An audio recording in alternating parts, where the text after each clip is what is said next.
ভ্রমণ পিপাসু এবং সমুদ্রপ্রেমীদের অন্যতম এক কাঙ্ক্ষিত গন্তব্য হল পতেঙ্গা সমুদ্র সৈকত। এটি বাংলাদেশের অন্যতম সুন্দর এবং জনপ্রিয় সমুদ্র সৈকতগুলোর মধ্যে অন্যতম।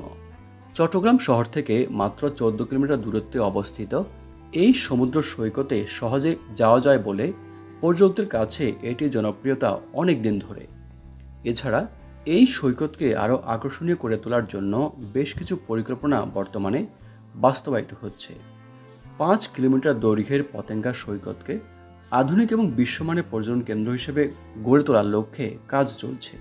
ইতিমধ্যে সম্পন্ন হওয়া দৃষ্টিনন্দন সাজসজ্জা নজর কাড়ছে পর্যটকদের।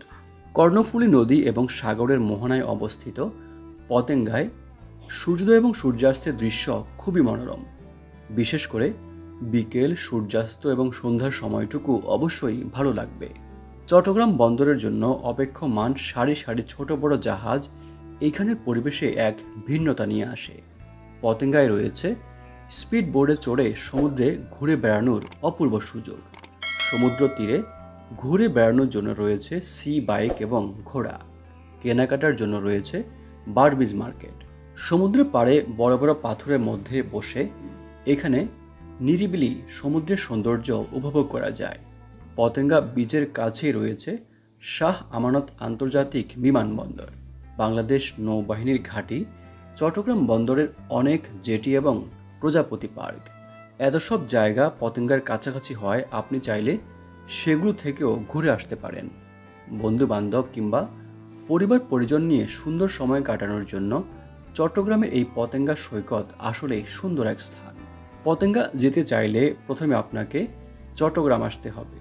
চট্টগ্রাম শহর থেকে ব্যক্তিগত যানবাহনে কিংবা বাসে করে আপনি চাইলে পতেঙ্গা সমুদ্র সৈকতে যেতে পারবেন। পতেঙ্গা সি বিচে স্ট্রিট ফুডের দোকান রয়েছে। সেখানে মজাদার বেশ কিছু খাবার পাওয়া যায়, যেমন ভাজা পোড়া, পেঁয়াজু, কাঁকড়া ভাজা, সামুদ্রিক মাছ ভাজাও আপনি খেতে পারবেন। এছাড়া ফুড কোর্টগুলোতে ফাস্টফুড আইটেম খেতে পারবেন।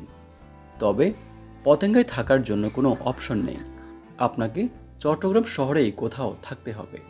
পতেঙ্গা সমুদ্র সৈকত নিয়ে সাজানো আজকের পর্বটি এখানেই শেষ হলো।